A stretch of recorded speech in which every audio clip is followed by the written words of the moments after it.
Attack on Titan खत्म हो चुका है. One of the biggest names in anime and manga space, and even media in general, is done creating history. This is the anime that revitalized the craze of anime outside of Japan back in 2013. जब world wide anime and मांगा का graph नीचे जा रहा था, तब कहीं से अचानक से ये आ टपका और बाकी की पूरी इंडस्ट्री एक तरफ और अटैक ऑन टाइटन की सक्सेस एक तरफ. It was that huge back then. ऐसी मांगा सेल्स केवल 12 वॉल्यूम्स के साथ कभी नहीं देखी गई थी और तब से अब तक it has carried a lot of weight on its shoulders, carrying the absolute peak quality and popularity. And it is finally the time when Attack on Titan, Isayama and Eren finally get to rest and they deserve a good long one. ये video बहुत in depth या फिर analysis side पर शायद ना जाए. Analyse करने से ज्यादा मैं इस सीरीज को इसके बैक पर बस एक पैट देना चाहता हूँ, इतने लंबे समय तक इतना अच्छा काम करने के लिए और हमको एक सेटिस्फैक्टरी एंडिंग प्रोवाइड करने के लिए. It might not be the best क्योंकि पॉपुलैरिटी के साथ हर किसी को खुश करने का प्रेशर भी आया और शायद इसी प्रेशर में इसायामा ने एक होपफुल एंडिंग देने की कोशिश की और अपने ओरिजिनल प्लान से डिविएट हुए. But I think he still managed to tie it up pretty nicely and I will say once and for all, I love this ending. MAPPA का dynamic camera work action scenes में हमेशा stand out किया है और इस episode में भी पूरी फाउंडिंग टाइटन के ऊपर हुई फाइट में सब कुछ इतना डायनामिक एंड वेल डन था. I just can't praise it enough. Second thing, they used barricades twice. Thank you मापा. बैरिकेड्स एक पंपिंग ट्रैक है जो एक्शन सीन्स के लिए तो बहुत अच्छे से जाता ही है, but at the same time उसके लिरिक्स एरन के पर्सपेक्टिव से हैं. अगर तुम अब जाके इस गाने को सुनोगे तो तुमको उसका मीनिंग और भी ज्यादा अच्छे से समझ आएगा. You know you had to kill her, oh my dirty hands never fades. ये लाइन एरन के सेंस और उससे मिली सफरिंग को डिस्प्ले करती है कि उसे अपनी माँ को मारना पड़ा, इनोसेंट लोगों को मारना पड़ा, and he just had to, and the blood stains will just never leave. इसलिए ये सॉन्ग एक हाई ऑक्टेन एक्शन के साथ साथ फ्रीडम की लॉन्गिंग और इमोशनल वेट को भी कैरी करता है. तो जब मुझे इसके अलग अलग रेंडिशंस अलग अलग टाइम पर सुनने मिले, I was really emotional. पर मेरे लिए जो इस एपिसोड का हाईलाइट मोमेंट था वो था ये सीन जिसमें मीकासा एरन को मारने के बाद आर्मिन को इन्फॉर्म करती है and Armin just breaks and starts crying loudly like he really lost the most important thing, his closest and lifelong friend. The voice artist just nailed it and it really broke my heart.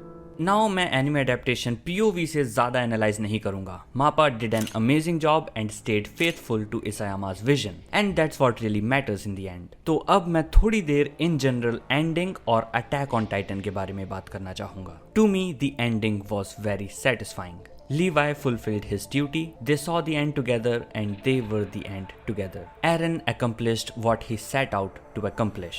उसको अपने friends को एक long healthy and happy life देनी थी, मिल गई. यमिर को उसकी suffering से आजाद करना था, हो गया. हिस्टोरिया को बचाना था, हो गया. टाइटन्स के कर्ज को लिफ्ट करना था, हो गया. Eldians are no more Eldians, they are normal people now. पर इन द एंड है तो सब एक साइकिल ही. फिर से कन्फ्लिक्ट्स होंगे, फिर से वॉर्स होंगी, फिर से लोग लड़ेंगे और मरेंगे, वो सब होगा. And Isayama was able to portray that logically with animation. Eren ने सही किया या गलत, मॉरल स्टैंडर्ड से हमेशा इसका आंसर गलत ही रहेगा, लेकिन उसके लिए सबसे इम्पोर्टेंट थे वो लोग जिनसे वो प्यार करता है. And he had to make a choice, या तो ये लोग who really matter to him या बाकी पूरी दुनिया.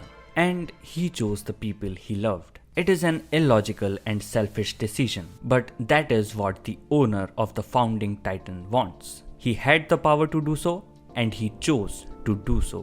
यमिर ने मीकासा और एरन को चुना अपनी सफरिंग को एंड करने के लिए. और हो सकता है मैं यहाँ पे थोड़ा सा गलत हूँ क्योंकि ऐसा कहीं एक्सप्लिसिटली मेंशन नहीं है, बट मे बी उसने मीकासा को चुना क्योंकि मीकासा भी एरन के लिए उसी तरह से डेडिकेटेड है जैसे वो खुद किंग फ्रिट्ज के लिए थी. The difference is Mikasa wasn't a slave.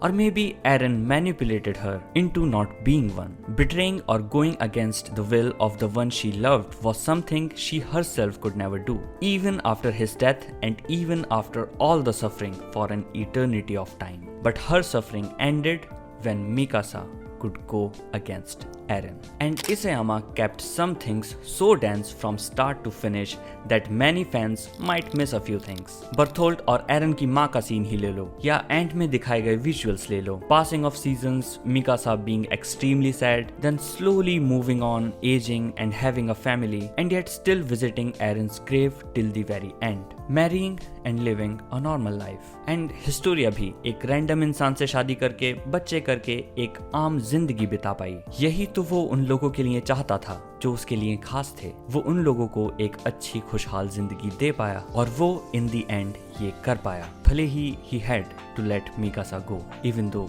He loved her. And war वो तो चलती रहेगी, साइकिल तो कंटिन्यू होगी ही। कोई और आएगा, उस क्रीचर को डिस्कवर करेगा, इतिहास फिर से खुद को दोहराएगा। दुनिया की मैडनेस चलती रहेगी। इस मैडनेस में एक आम खुशहाल जिंदगी जी पाना, यही जिंदगी का मकसद है। It is not something as big as filling the shoes of commander Erwin और फ्लैटनिंग द अर्थ और having some great purpose to serve. Life is in little things, in the leaves that remind you of your favorite childhood spot, in the ball you used to play catch with, in the scarf that someone gave to you.